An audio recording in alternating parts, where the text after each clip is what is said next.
20h.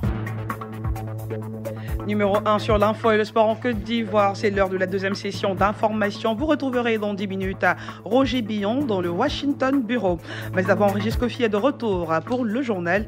Voici les dominantes. Bonjour à toutes et à tous. N'Golo Coulibaly a passé le flambeau à Adama Toungara. Le nouveau médiateur de la République a officiellement pris fonction hier. Il a prêté serment au palais de la présidence de la République en présence du chef de l'État ivoirien, Alassane Ouattara.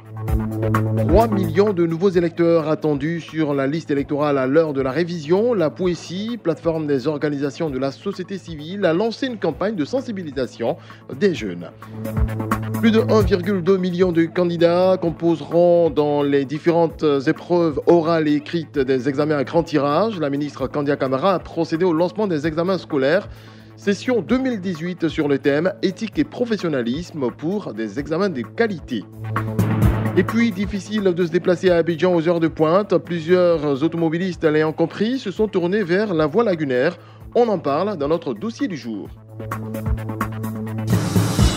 Bonjour Régis. Bonjour Rachel. Le nouveau médiateur de la République, Adama Toungara, a pris officiellement fonction hier jeudi. Oui, la passation de charge entre Adama Toungara et N'Golo Coulibaly a eu lieu, mais avant, il a prêté serment au palais de la présidence de la République en présence du chef de l'État, Alassane Ouattara. Adama Toungara veut faire de la médiature un organe d'anticipation des conflits. On l'écoute. Tant qu'il y aura des êtres vivants sur notre planète, la médiation est une nécessité pour apaiser le cœur, pour réduire le conflit et créer la stabilité, la paix, absolument essentielle à la croissance économique. C'est ce que le président Ouattara nous apprend. C'est une médiation plus dynamique que nous allons essayer de conduire sous son autorité. C'est une médiation qui doit être proactive, qui doit essayer d'aller vers les conflits pour, dès le départ, essayer d'étouffer le conflit au lieu de les laisser et prendre l'importance. Parce que là, ça devient plus difficile. Je voudrais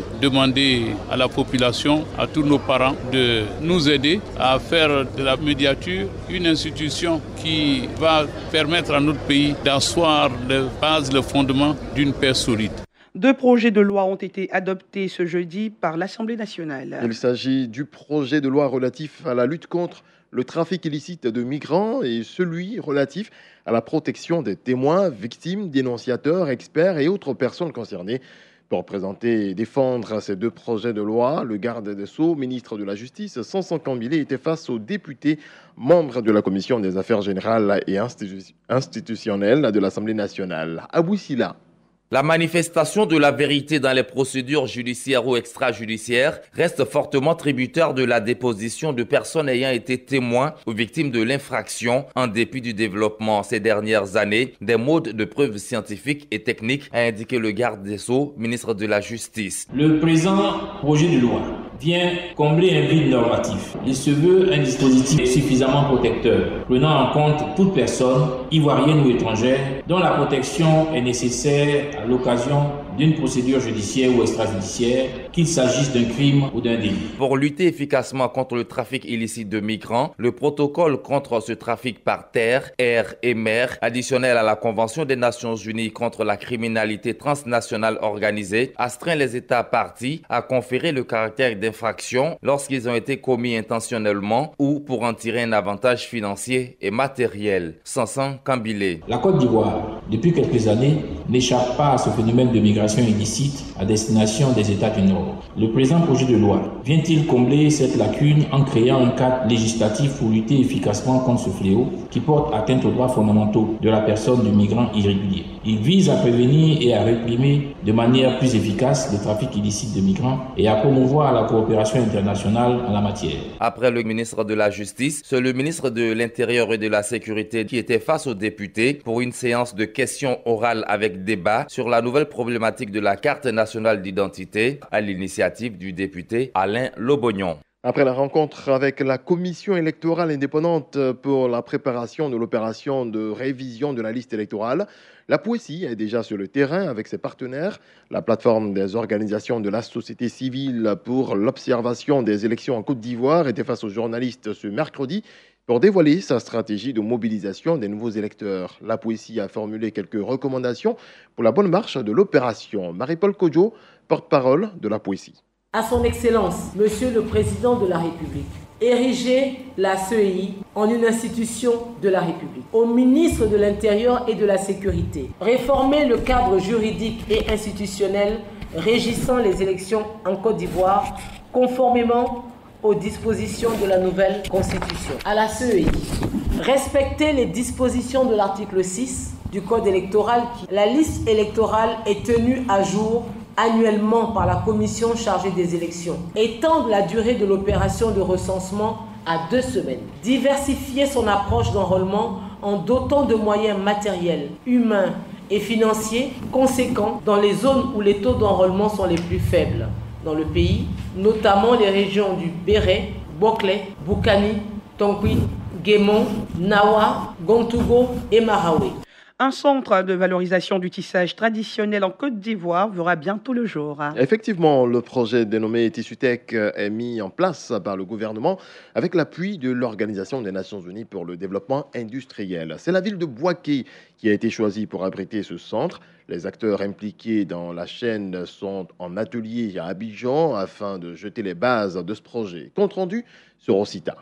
Le tissage traditionnel ne parvient pas à se positionner sur le marché international. Le savoir-faire acquis sur plusieurs générations et la richesse des motifs des tissus produits localement se transmettent dans l'économie informelle. La production est le plus souvent non conforme aux normes internationales en vigueur. C'est pour pallier ces difficultés que le gouvernement ivoirien décide de mettre sur pied un centre de valorisation du tissage traditionnel à Boaké. Pour le ministre de l'Emploi, Jean-Claude Kwasi, c'est un projet très important qui viendra créer de milliers d'emplois pour les jeunes. On estime aujourd'hui à plus de 6 000 le nombre d'emplois directs détruits dans la filière textile et les quelques milliers de tisserands encore en activité et qui font notre fierté sont pour l'essentiel dans l'informel, c'est-à-dire côtoient la précarité.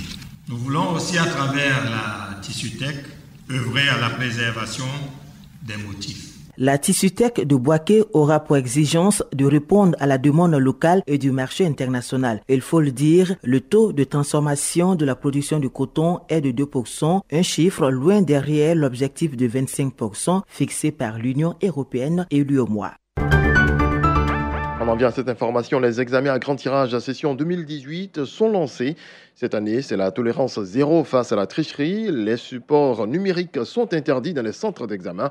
La ministre de l'Éducation nationale et de l'enseignement technique a procédé au lancement des examens scolaires session 2018 sur le thème éthique et professionnalisme pour des examens de qualité. Candia Camara.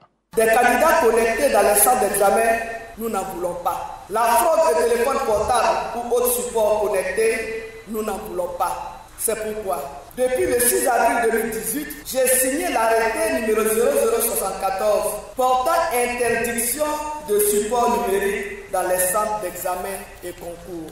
J'attends donc de voir ce texte strictement appliqué par l'ensemble des candidats et des acteurs pendant la période des examens et concours. Les examens et concours de Côte d'Ivoire doivent être protégés de cette hydre qui a commencé à envahir nos centres. Trop d'efforts sont consentis pour l'école par le gouvernement du Premier ministre Amadou Bon Coulibaly, sous la clairvoyance de son Excellence M. Alassane Ouattara, pour laisser la crédibilité de nos examens, si chèrement rétablis, être souillés par l'inaction devant cette menace. Désormais, c'est la tolérance zéro. La ministre de l'Éducation nationale, Candia Camara. Il n'y a pas cours dans les universités et grandes écoles publiques de Côte d'Ivoire depuis ce mardi, pour cause. La coordination nationale des enseignants, chercheurs et chercheurs de Côte d'Ivoire est en grève. Une situation qui paralyse le fonctionnement des universités, grandes écoles publiques, institutions et centres de recherche. Le dossier du jour. Et oui, le dossier du jour, on le disait en titre, se déplacer à Abidjan aux heures de pointe, c'est la croix et la bannière. Cette situation a poussé plusieurs propriétaires de véhicules à se tourner vers la voie lagunaire. Lydie Kouadou nous en parle.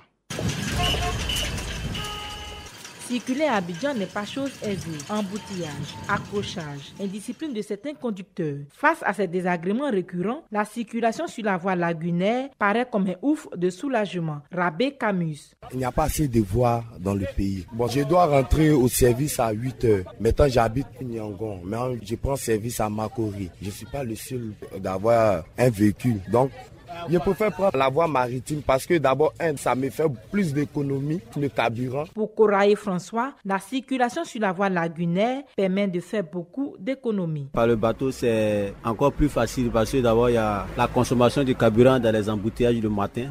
Pour quelqu'un qui habite le Maroc, le Pougon, qui doit aller au plateau, tout embouteillage du Maroc jusqu'au plateau. En passant par le bateau, c'est encore plus court, encore plus économique. Bon, les voitures sont sur le parking de la Sotra, donc je pense que nos véhicules sont en parfaite sécurité. Ça nous revient moins cher parce que d'abord, si nous devons prendre nos véhicules de la maison au plateau, bon, je prends un carburant de 5 000 francs. De la maison au plateau, ça ne fait que 2 jours. Or, quand je passe par le bateau, mon carburant 5 000 me fait toute la semaine, même mon samedi, même ça y est dedans. Donc c'est encore économique. On se réveille à l'heure normale parce qu'il n'y a pas d'embouteillage, il n'y a pas de pression. Dès que tu arrives là au bord de l'eau, tu es déjà au plateau. Donc... Quoi, Dieu Marius, tu économises côté santé parce que tu es moins fatigué. Ma plaquette d'embrayage est garantie. Ma voiture est nickel.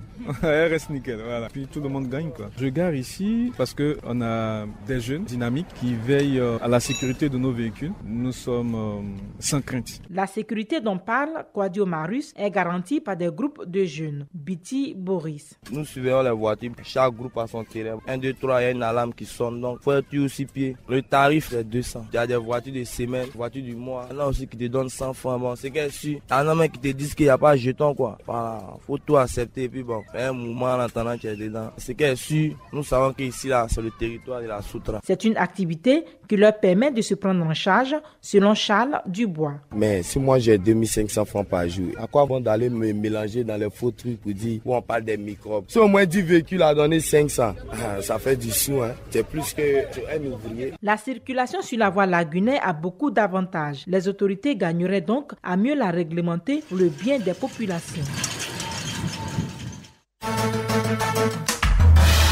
Le reste de l'actualité au Burundi, 4 jours après l'adoption d'une réforme constitutionnelle qui pourrait permettre au président Nkurunziza de rester 14 ans de plus à la tête du pouvoir burundais, le Conseil de sécurité s'est réuni hier sur cette crise. L'envoyé spécial de l'ONU, Michel Kafando, a lancé un appel à la reprise du dialogue inter-burundais, seul moyen, selon lui, de mettre un terme à la crise que traverse le pays depuis 2015. Mais les diplomates sont apparus profondément divisés sur la marche à suivre afin de stabiliser le pays. Fin de ce point sur l'actualité.